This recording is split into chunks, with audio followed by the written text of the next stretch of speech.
Good afternoon. We're very pleased to welcome Thomas Countryman back to the New York Foreign Press Center. He's the Assistant Secretary of State for International Security and Nonproliferation, and today he's going to be speaking about U.S. priorities in nonproliferation and disarmament. I have a few housekeeping items before we start. Just take a moment to silence your cell phones if you can. At the conclusion of the Assistant Secretary's remarks, the floor will be open for questions. Please state your name and media affiliation when the microphone is handed to you. Today's briefing is on the record, and with that, let me turn the podium over to Assistant Secretary Countryman. Thank you, Daphne. Good afternoon. Welcome to New York, to those of you who have come a long way for the General Assembly.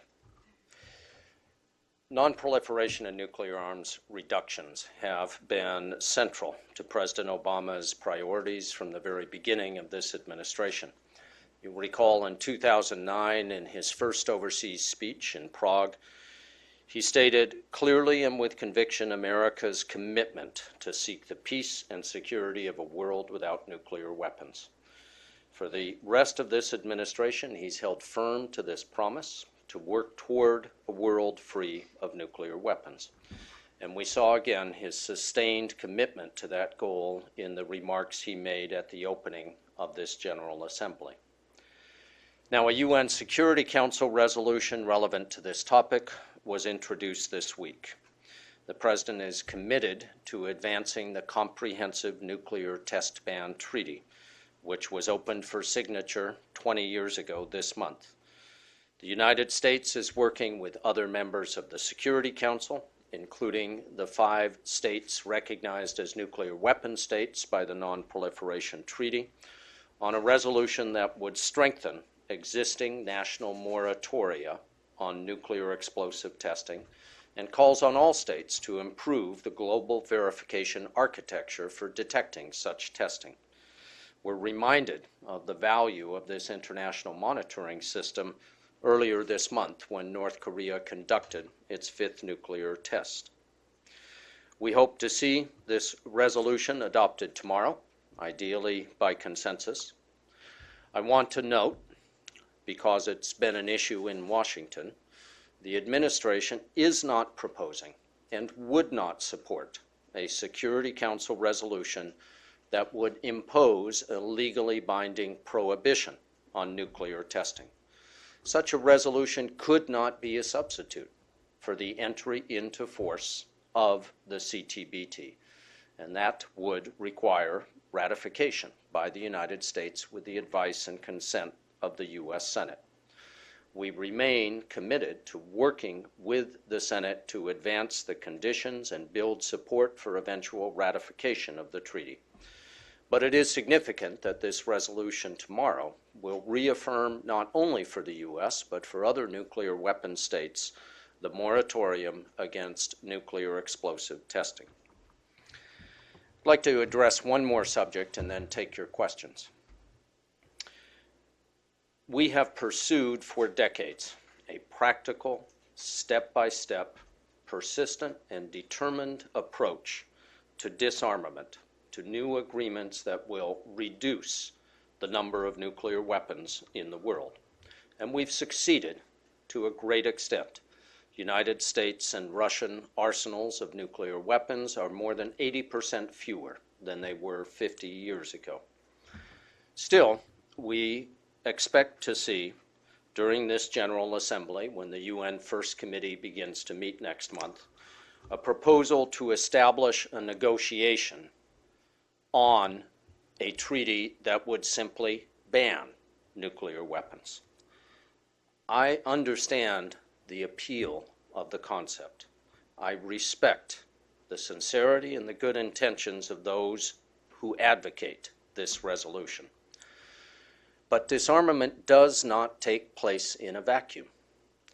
A nuclear weapons convention that bans such weapons might be the final step in a long process, a long path, but it is simply not a plausible or feasible step today in the current security environment.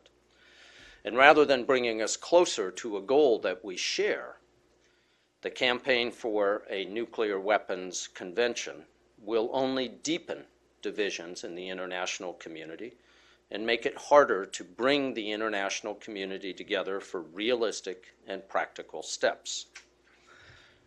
A banned convention without the participation of nuclear weapon states would not only be meaningless, it would be dangerous. It would not result in the elimination of a single nuclear weapon. It would not enhance any country's security. It would set false expectations. It would entrench divisions in multinational fora where today we seek unity and consensus. I don't want to downplay the United States' commitment to disarmament. This administration, like its predecessors, made major strides, particularly with negotiation of the New START treaty with Russia, ratified 6 years ago. We recognize that the biggest threat today is not an attack from another nuclear-armed country, as President Obama spoke about in Prague, but rather the transfer of nuclear weapons and technologies to states that are not constrained by international law or to terrorist groups. We will focus on both priorities, making the world safer, as we have done, and at the same time seeking the opportunity to engage in further arms reduction negotiations with the Russian Federation. The work of non-proliferation and disarmament is ongoing, but I strongly believe we have advanced this cause significantly in the 7 years since the President spoke in Prague. We have landmark agreements like the Joint Comprehensive Program of Action with Iran. We have strong agreements at 4 nuclear security summits that will prevent the diversion of fissile material to terrorists.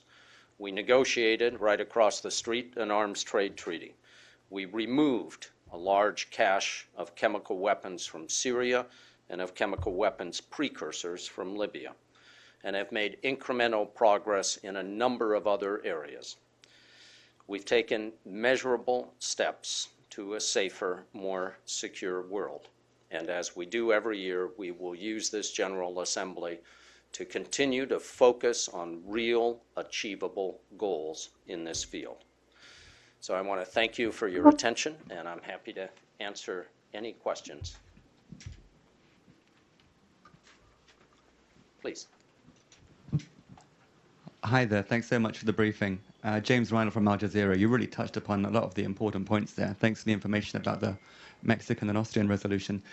My question is, do you think that the next steps of nuclear disarmament are going to come about as a collective distaste for the weapons themselves, or do you think it's going to be more of a reflection of the changing security environment where terrorism, cyber warfare are considered more important, and also the prohibitive cost of nuclear weapons is going to make generals in the US, Russia, and all these other countries less keen on having them and allocating their budgets towards something else? Okay, pretty comprehensive question. I think that of the options you gave, I'd pick the second one. The international security environment needs to evolve in a way that gives the Russian Federation and the United States first, and later other nuclear weapon states, the confidence to negotiate further reductions in their nuclear arsenals. That is not something that can be accomplished by outside pressure from other states or from NGOs.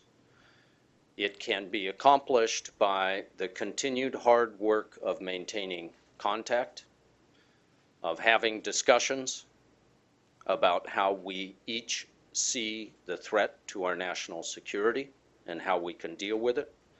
It involves also, and this is very important, what we call the P5 process. That is a regular series of discussions among the 5 recognized nuclear weapon states in which we advance our common understanding of concepts such as strategic stability and transparency. These are not dramatic discussions. They are just plain wonky. But the fact is that they lay an essential groundwork for future negotiation of both bilaterally and multilaterally future negotiation on reduction of nuclear arms. Does that answer? Sure. Good? Yeah. Hi, Jacob Margolis. I'm with the Yomiuri Shimbun. I was wondering if you could tell us what, in light of the latest nuclear test by North Korea, what the U.S. response might be, and what both here at the UN and in Washington. Well, before anything else, I encourage you to attend tomorrow's briefing with my colleague, Assistant Secretary Danny Russell, who I'm sure is prepared to speak about North Korea. Let me make just a couple of points that fall also into my shared responsibility. First, and this is not new, the overall approach to North Korea has three basic pillars. One is continued condemnation and pressure of the steps that North Korea has taken that increasingly threaten all of its neighbors, as well as the United States. And this, of course, includes the pressure of ever tighter sanctions, and I'll come back to sanctions in a moment. Secondly, it involves strengthening the defense of our vital allies in the region, the Republic of Korea and Japan, and ensuring that we have a security shield and response necessary to deter reckless activity by the DPRK. And third, it involves principled diplomacy.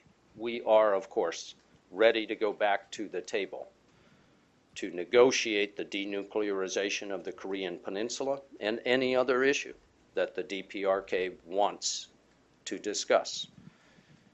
But there is no point to negotiation if without a clear understanding that the goal is the complete denuclearization.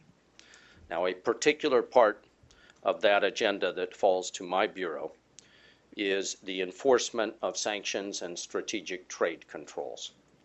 And here I'll make just a couple of points. There needs to be a strong response by the United Nations Security Council, and I understand they are working on a resolution now that would both tighten sanctions, remove loopholes, and increase the economic pressure on the regime to reverse its course. We hope that such a resolution would send the message that the continuation of its policy is actually having the opposite effect from what Pyongyang intends. With every missile test, with every nuclear test, the leader of North Korea is farther away from his goal of gaining international respect and of engaging in a serious dialogue with the United States. For our part, we also need to ensure that we are doing all we can on sanctions enforcement. And that means each country that is concerned about this has to recognize that no matter how limited it thinks it has influence with North Korea, it must contribute by taking the mandatory steps that are in the sanctions resolutions of the Security Council and by going beyond. And states such as the United States, Japan, the Republic of Korea, Australia, Canada, and the European Union have gone beyond the sanctions resolutions to emphasize their disgust with the activity of this regime and to increase the cost to that regime. And we welcome every effort by every country not just to meet its obligations to the Security Council, but to take additional measures to show that it cares and that it's not simply waiting for someone else to solve the problem.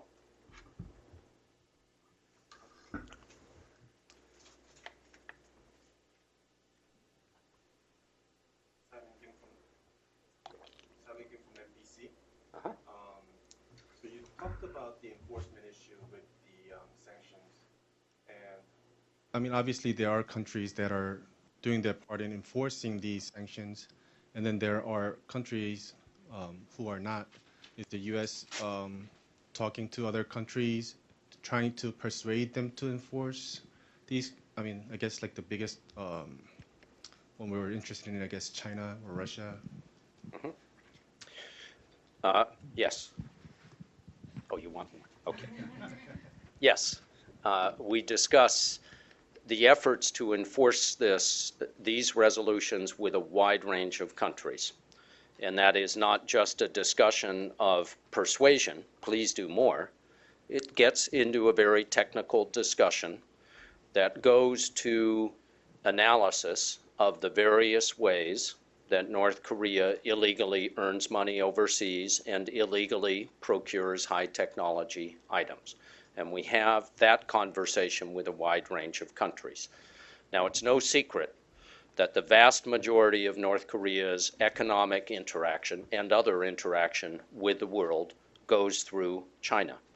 So that dialogue that we conduct privately and respectfully with the Chinese government is of special importance. China can do more. And every other country in the world, including the U.S., can do more to make these sanctions and trade controls effective.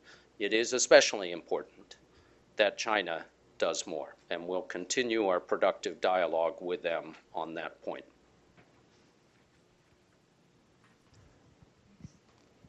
Hi, Sumire Kunieda, Mainichi newspaper.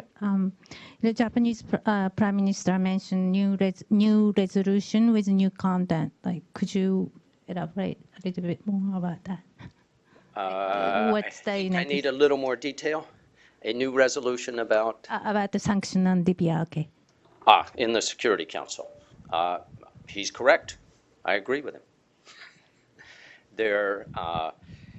My own opinion is that as long as the North Korean regime believes that it can predict the response of the international community, it can discount the response of the international community. The beloved Marshal who leads North Korea has a habit of surprising the world. I think it is utterly appropriate for the world to surprise North Korea with the breadth and depth and strength of new punitive measures. Thank you for the briefing, Alexandra Makino, Tokyo Shimbun. About the predictability you were just mentioning, after each of the recent tests or missile launches, several countries come out and say we need swift, strong condemnation of this. But so far, all the statements that have been adopted are almost word for word copies of what's been adopted before. What do you think this says about the possibility of getting something stronger or more effective if all the Security Council can agree on is what they've already agreed upon in the past? And also, for the CTBT resolution, we've heard that there's been some objections by, I've heard 3 countries in the E10. Can you shed any light on what their substance of the objections has been? Thank you. Well, a couple of points. On the first question, first, I would not agree that each successive statement or resolution is the same as the one before. The measures contained in UN Security Council Resolution 2270 are the most comprehensive set of sanctions the Security Council has imposed since Iraq's invasion of Kuwait in 1990. And in that sense, they are unprecedented because also of the enforcement mechanisms, sanctions committees, panels of experts that operate here. That does not automatically make them stronger if countries are not determined to enforce them. So I don't agree that we simply replay the whole thing. If you've covered the United Nations before, you know that swift and strong are not adjectives that you always associate with the Security Council. It is a diplomatic process. It requires patience, and it usually requires, as a starting point, the last action. that the Council took. But the similarity from one action to the next should not blind you to the significant differences and the significant strengthening of resolutions. On the question of the CTBT resolution that we hope will be adopted tomorrow, I know it will be adopted tomorrow. Will it be adopted by consensus? I can't really see a reason that any country would object to this resolution. To do so for any reason whatsoever, even to abstain on this resolution, would be inconsistent and even contrary to the stated position of every member of the Security Council that they support the CTBT.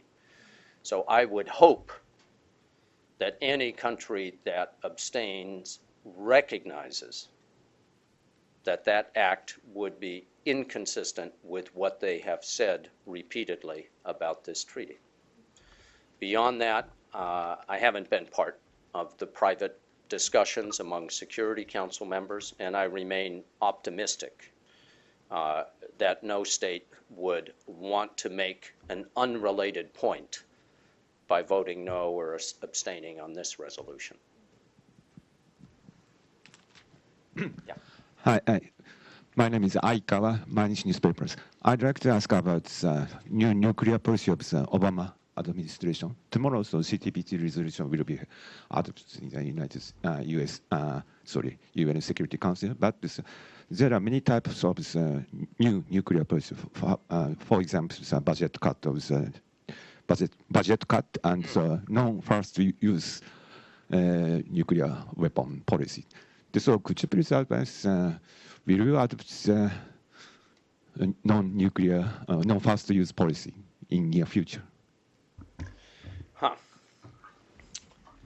Well, this administration, like every other administration, regularly looks at and discusses a range of options as it relates to our own nuclear arsenal.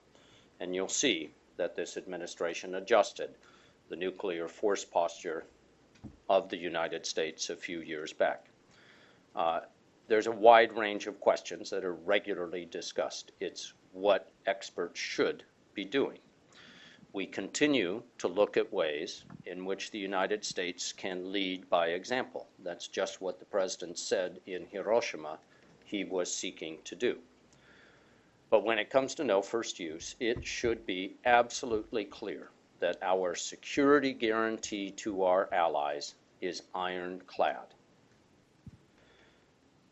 If we were to look at issues related to our declaratory policy on nuclear weapons, we would consult closely with our allies. I'll say it again. Our security commitment to our allies is rock solid and will continue to be.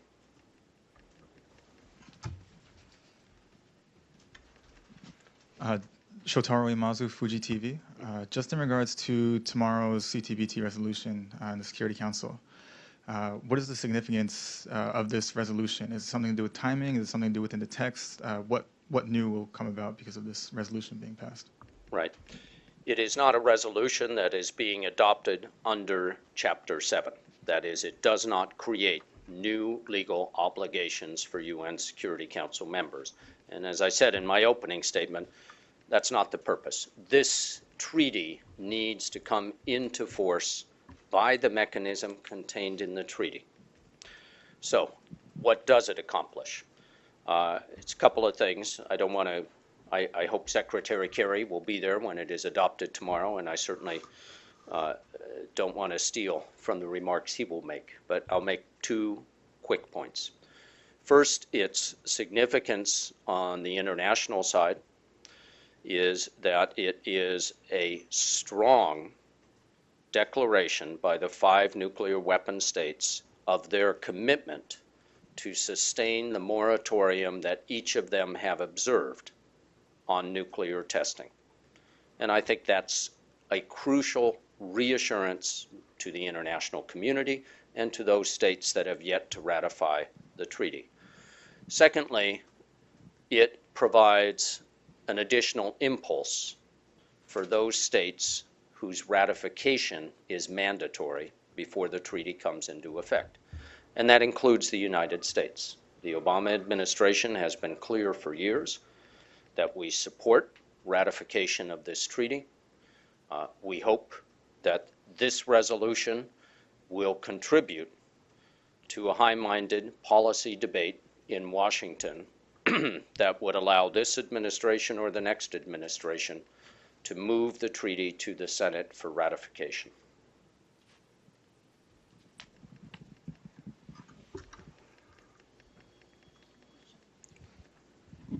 When do you expect that might be? The next administration, January 20th. No, are you confident that will happen? Could you sort of describe your views on how you see that moving forward? Thank you. Oh, Shauna McGee from Kyoto News. I'm sorry. Thank you. So specifically, when ratification of the treaty may move forward, I can only express a hope. And that is, I hope it would be debated and ratified in the Senate next year. There are too many variables between now and next year for me to be confident in that, but it is my hope. Are there any last questions? Yeah. Going back to DPRK, some scholars recommended maybe it's better to recognize the DPRK as a de facto nuclear states. What do you think about these theories and opinions? I suppose it is the job of scholars to challenge policy. But let me be very clear about our policy. The United States does not, will never recognize the DPRK as a nuclear weapons state. As I said before, the DPRK's continued nuclear testing, its continued defiance of its friends, the few friends it has left, and of the rest of the world, is diminishing the respect that that regime enjoys around the world, and is diminishing the prospect that it will ever be treated as a normal state, let alone a nuclear weapon state.